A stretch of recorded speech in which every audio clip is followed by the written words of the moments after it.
Hey guys, it's Christina here. I hope you are having the most amazing day ever. Today is the end of April. It's the last day of April. So I am going to do my summing up April month for you. How have I gone this month? What's actually happened? All of the different things. So let's get on with it. If you are new to the space, my name is Christina. I'm a naturopath, herbalist, life coach, and carnivore, and this is where I'm sharing about my own personal carnivore journey, as well as sharing lots of information about health and all of the different things. So for me, I am now 9 months carnivore, nearly 9.5 months carnivore, because I started mid sort of month on my carnivore journey. So the 19th, so a little bit more than halfway through the month is when I actually started the carnivore journey. So I'm officially, of course, 9 months and a little bit. And one of the things that I have been doing, which is why I'm getting out this little book, has been recording my statistics. Now, I started carnivore because essentially I needed to make a choice, and my blood glucose was really high, and I knew that if I went to a doctor and I got them to look at my blood results and all of the things, that the outcome would be that they'd probably put me in hospital and I would be on an insulin drip and a glucose drip. So usually what they do when they're trying to balance insulin and glucose is to give you some insulin and then they'll balance it with a little bit of glucose, give you some more insulin, a little bit more glucose, depending on whether you've got ketones happening and so on. And I definitely had a little bit of that happening, not too much actually, in the sense of like I definitely was not anywhere near the levels of ketogenic acidosis, which of course is what they're worried about. That was not the case for me, but I knew I'd probably have to go in hospital and get my blood glucose stabilized with insulin, and the likelihood then would be that I would be on at least 2 forms of insulin, which would be a long-acting insulin and a short-acting insulin, and I might even then also be put on metformin or something like that. So I had to make the choice. Do I want to go down that pathway? Or do I want to go down the pathway of doing something completely radical and different and taking responsibility for my own health, which meant that no cheating, no fudging the numbers, no like lying to myself that it was all going to be good. It was like be really realistic and really look at the numbers and really look at what's actually happening and be really responsible for those things. And so I knew in my heart of hearts that the hospital route was not the route that I personally wanted to go down. That going down that route, and it's not to say nobody else should go down that route, I'm saying for me in my individual situation, my individual case, with knowing who I am, I knew that a little part of me would die if I went down that route, because it isn't congruent with me and who I am and what I want for my life and what I know to be true in the work that I do in the world. And so, having treated people with all sorts of different conditions for a really long period of time, I knew the fastest way to fix this was to go carnivore. So I knew that I needed to take care of this and I needed to be responsible for my own health and not rely on anybody else. And to do that, I knew the fastest way to get the results that I wanted was to go carnivore, because ultimately meat and fat don't really have carbohydrates in them. There is a little bit here and there, but from the bulk of carbohydrates, you get those from your fruits and vegetables and your grains and your sugars and all of that type of stuff. I knew that if I wasn't eating those, I wasn't getting those carbohydrates in, and that would dramatically reduce my blood glucose levels. So I went down that pathway of becoming carnivore. And I have taken my scores and my results. I've been tracking myself through this whole experiment, experience, etc., to see what's working, what's not working, and so on. So I highly recommend tracking. If you're not tracking, maybe think about tracking, because for me as a practitioner, one of the first things when people start to come to me and they go, Christina, I'm doing all the things and it's not working. One of the first things I'm going to say to them is, what are your numbers? What's your blood glucose like? What are your ketones like? What's happening with your weight? Where are you losing it? Where are you not losing it? Where are you maybe gaining a little bit? Like, I want to know all of those things, because they're going to give me information about what's happening for you on a hormonal level, what's happening internally, all of that type of stuff. And the more of that information you give me, the more qualified my answers can be for you in actually helping you to get back on track and get things moving in the way that you want them to be moving. Anyway, so that's been my experience. I've been tracking as I've been going along. I started it because of blood glucose levels, but here's the thing. I started it for blood glucose. I've now got my blood glucose in non-diabetic space, so I'm 9 months in. And if I went and got my bloods done, I would not be considered a diabetic at this point in time. But my bloods are still fairly responsive to sugar. If I have sugar, they're going to increase. So for example, this month, I accidentally had some honey. And so I knew that as soon as I saw that honey, because I didn't make the tea, somebody made it for me. And then as soon as I saw it, I thought it was only about 1/4 of a teaspoon, but they said, no, it was about a teaspoon. As soon as I saw it, I knew I had that sinking feeling of like, oh my gosh, okay. I knew that my blood glucose would go up. I knew my weight would go up, and I knew things would get a little bit challenging. And it was going to take at least a week. And I think one of the things I've shared on here is that when you have setbacks like that, when you've done it for long enough, you know it's a real mental game, because it means that thing of the honey is likely to mean that it's going to take me at least a week before I can start making progress again. I'm going to have to reclaim ground that I already had. And that's the mental challenge, where I have to, look at the scales and know that I've gained weight because of this. Look at my blood glucose and know that that's up because of this. And then it's going to take another week for that to get back to where I was prior to it, which sometimes is a choice that I make. So, my brother's wedding was this month as well, and I chose to participate in the wedding cake. And that was a choice that I made in that moment in time, to participate in the wedding cake, knowing that it was going to likely cost me some time when it came to making progress. So from that perspective, sometimes that's a choice that I would make. Like on Christmas Day, I made that choice on Christmas Day to have pavlova, and that it would set me back. I know now, though, that those decisions usually take me 14 days to recover from, not just from the blood glucose and the weight perspective, but from the sugar craving perspective. Like for 14 days, I'm going to be craving sugar when I have those things. And so, knowing that and having learnt that about myself and my body during this whole experience means that I make more informed decisions about whether I'm participating in those types of things. Anyway, so that was the honey debacle. And when that happened, I knew that was likely going to take a week to get back on track. And I had a heap of cans of sardines, and I have been meaning to do a sardine fast for the whole time. Not the whole time, but like at least a good 3 months. It's been on my list to do a sardine fast. And I just kept forgetting, because the sardines were in the back of our van, and, it was like at the bottom of stuff. And you know what? They're not really appealing, let's be honest. Like, I don't wake up in the morning going, yay, can't wait to eat sardines. Anyway, so I thought, you know what a time to give it a try. So I did. I tried the sardine fast. I did 24 hours to see how is my body going to respond. And literally I lost 1.7 kilos overnight with the sardine fast. We've got a killer sunset happening over here, by the way. So it's slightly distracting. I might see if I can get it for you. So the camera's not quite doing it as much justice as it is. Just imagine those colors popping a little bit more. That's what's happening in the background. I will also add that I'm filming with my 2 dogs in the car, and the cat was in here earlier. So life for me when I'm doing some of these filming is a little bit hectic because we travel Australia. So we live in this van essentially. Well, we live in our tents, which are over there, but we live in the van, and everything happens in the van, and the animals are in the van because it's not very nice weather.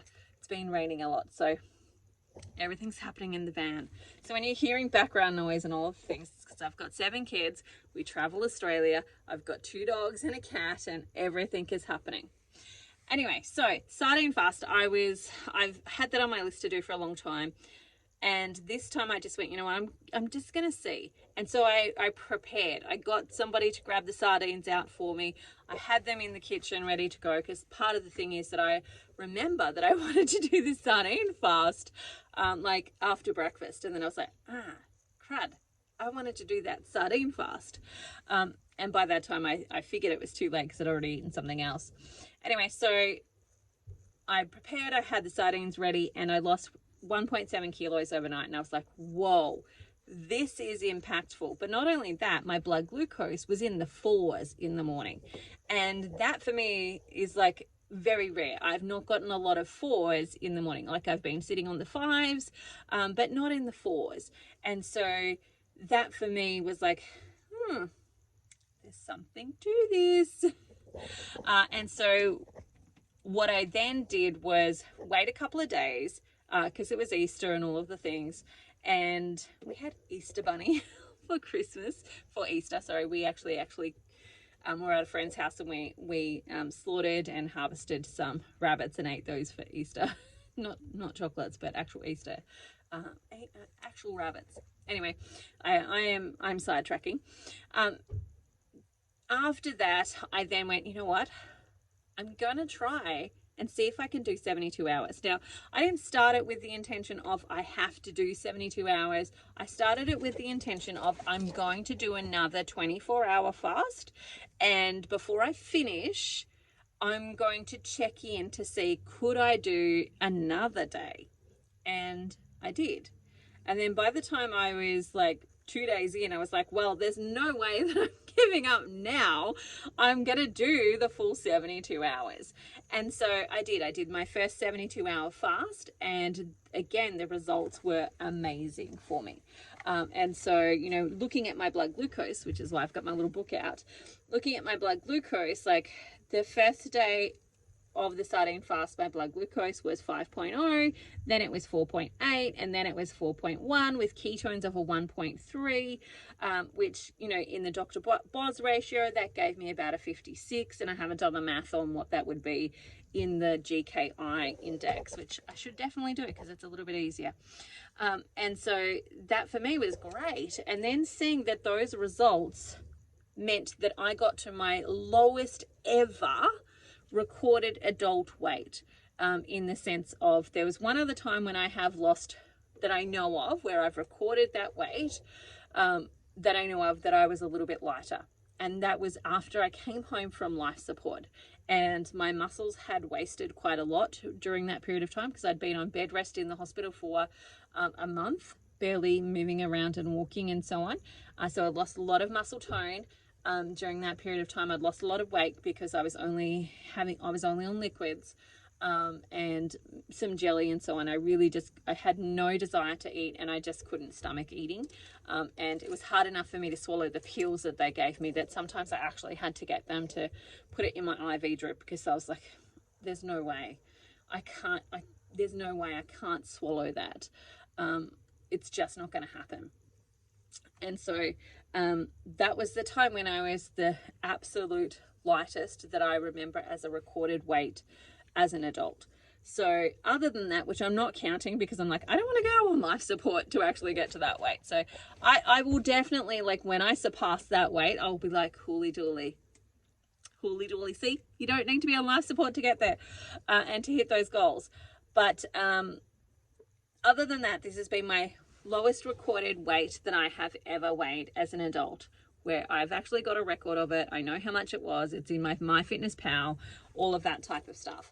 And so that's what the sardine fast did for me. It helped me break through because I'd been dancing around that weight forever. Like, I got to the number that I have in my MyFitnessPal number from like 10 years ago. I got to that number, but I wasn't smashing it. I wasn't breaking through it. I wasn't getting through it. And, you know, was in that phase that I was learning about insulin resistance. And because, you know, in my medical training or in my naturopathic training, you know, we're always taught that insulin is a responder to glucose. So when glucose is high, insulin is happening. We're never taught the other way around. And we're never taught about how if your insulin is high, that your blood glucose is going to raise. Like, we're not really taught those things. Like, yes, there's a little vague bit about it, but ultimately it's only if you're dealing with type 2 diabetes or type 1 diabetes and you've got insulin that your blood glucose will come up, but it won't come up enough and all of the things. And so it wasn't until I had this experience for myself that I really started to understand and fully comprehend insulin resistance and the impact that it has on visceral fat and weight loss and all of that type of stuff. And so like I knew that the reason I wasn't getting into ketosis was because my blood glucose was high. And it had been doing that for a couple of months where, you know, if I look back, I could say that, you know, what was that? February, it was getting into the 5s and it was doing quite well, but it was never going into the 4s, which has been my ultimate goal, is to see my fasting blood glucose in the 4s on a regular, everyday sort of experience. And it wasn't doing that. It was doing the 5s, sometimes 6s.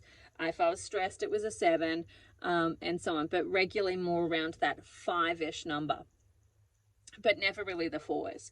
And so for me, I knew it wasn't doing that, and that my ketones weren't getting off the ground because my blood glucose was too high, because you can't have ketones present while you've got glucose happening, because that's your main fuel source. And so I knew that some of that was because my liver was producing this glycogen, but I hadn't fully landed on that it was producing that glycogen in response to my pancreas releasing this insulin. And so that for me was a game changer of understanding and learning and being able to share that information and being able to guide other people who are also struggling with this and help them through that process too.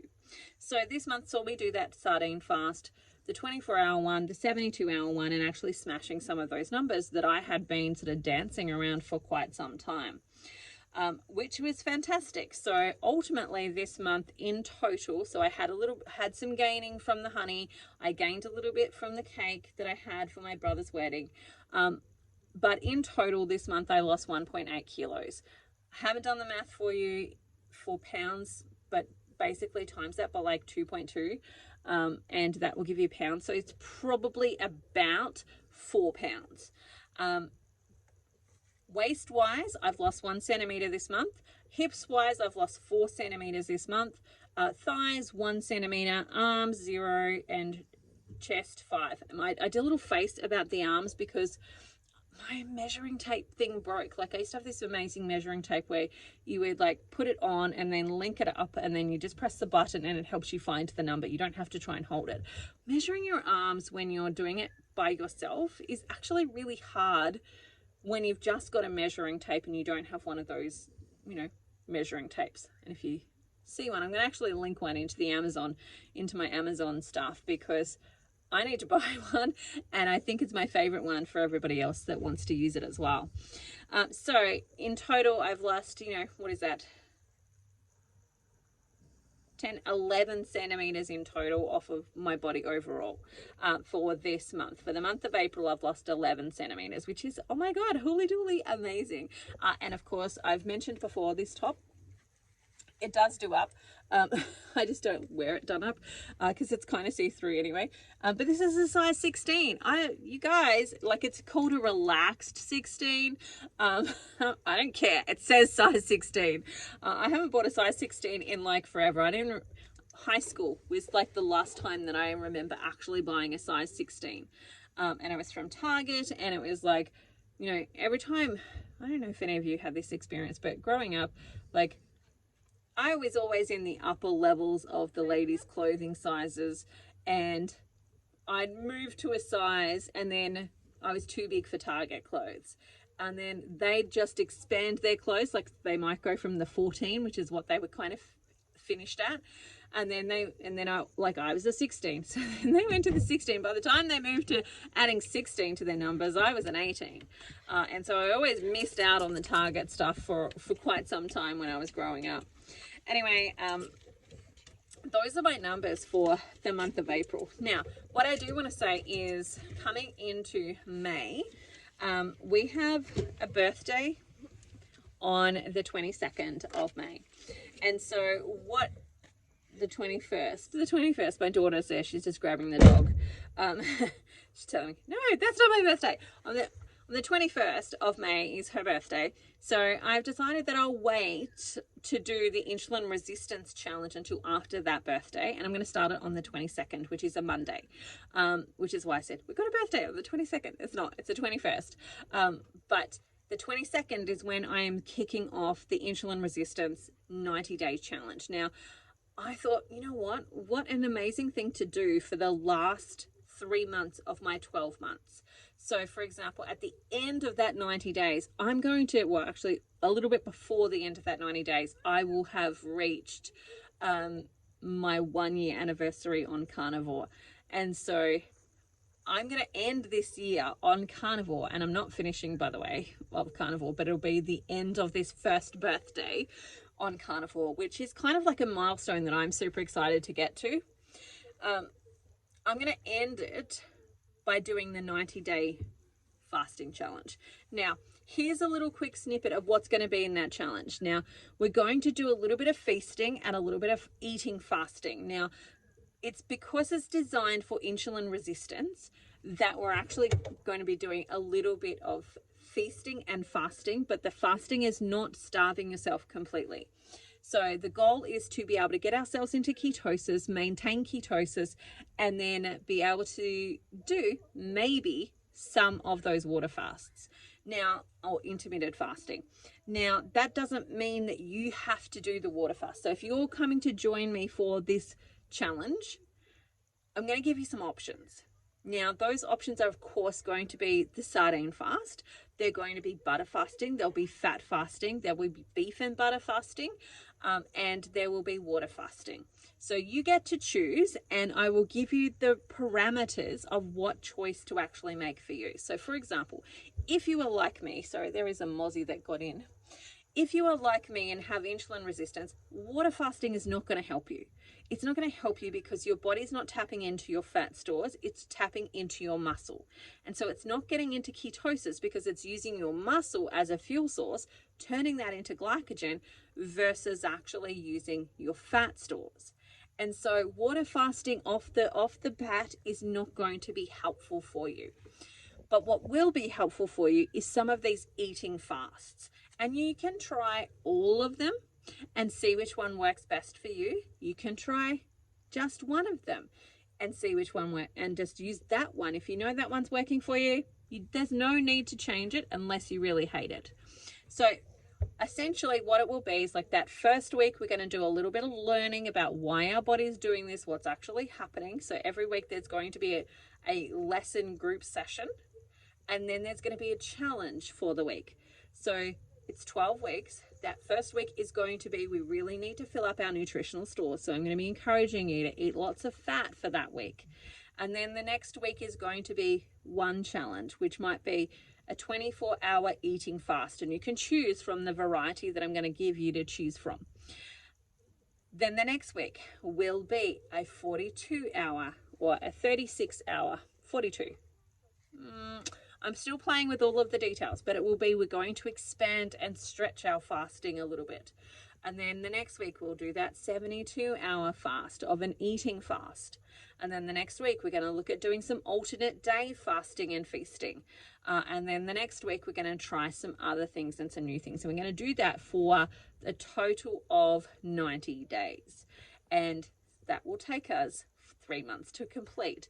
And at the end of those 3 months, we should all be powerhouses when it comes to beating insulin resistance. I'm also going to teach you some other things about tools that you can use to help you with insulin resistance, other things that you can use, including exercise and so on. And we're going to talk about all of that type of stuff. So it'll be 90 days of you, me, and a group of other people smashing through insulin resistance and getting through some of these challenges that we actually have, like really deeply getting into ketosis and making this work really well for us versus just doing the same thing, smacking our head against the wall and going, why is this not working? It's working for everybody else.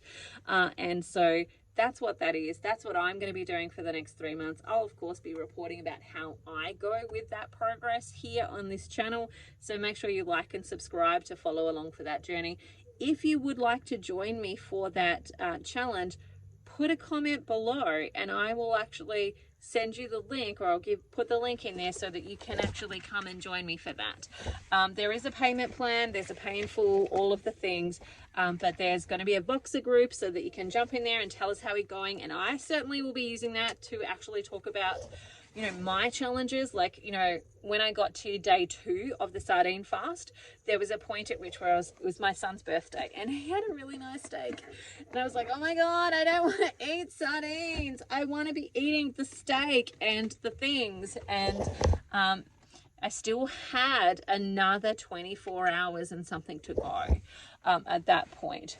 But I'd gotten over the bulk of it, in the sense, like I'd done more, I had more behind me than I had in front of me. But the challenge was definitely there to keep going. And I jumped into my Voxer group and I said, you know what, guys, like, this is really hard. This is when I really would like to give in. This is when I would really like to just go inside and eat the steak. And, you know, I talked through it with them. They jumped in and they said, hey, you can do this. You've got this. You can keep going.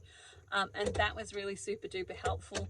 And so I will be using that Voxer group for sharing those things. For me, I expect that you will as well. And so there's a Voxer group. You can talk in at any time. You can ask questions around at any time. And then there'll be a live Zoom session. Now, I may need to make that Zoom session during the morning period, because if you're in the US, like, that means it'll be your night, and in Australia it'll be our morning. So I'm just going to have a look at some times for that Zoom session, but I'll definitely record them, pop them up into our Facebook group so you can watch them later as well. And there'll be a booklet on like what to do, when to do it, how to do it. We'll have a whole schedule and all of the things. And you can be flexible. Like, I might put my fasting on a Monday, for example, and you might go, yeah, Mondays are really hard, but Tuesdays are the day for me. And you can play around with that for sure. There doesn't have to be any 100%, it's exactly this. So, you know, we're really just supporting each other and helping each other grow through this phase of our healing journey. So there you go. That's what I'm going to be doing for the next 3 months. And of course, looking forward to getting to new numbers, because I'm halfway. I've hit my goal of 40 kilos, which is 88 pounds, and I'm halfway there, and I still have another 40 that I want to go. I would love to get another big chunk of that off before the end of the year. Like, by the time we get to Christmas, I'd really love to get another big chunk of that off, and be much closer to my goal. Like, you know, right now I'm in that, like, that needle gauge. I feel like I'm in the needle gauge because I have the same amount in front of me as I have behind me. And I would really like to get to that place where I've got less in front of me and more behind me. And I feel like that kind of creates momentum. So that's part of the reason that I'm going to be doing the 90-day challenge, as well as helping you guys through that too. So feel free to come and join me. I look forward to chatting more to you about this. And I'm going to say goodbye for now, because I'm losing the light. It's getting dark. Those are my stats for April. I hope you have the most amazing May, and I look forward to hearing how you're going with your journey as well. Bye for now. See you later.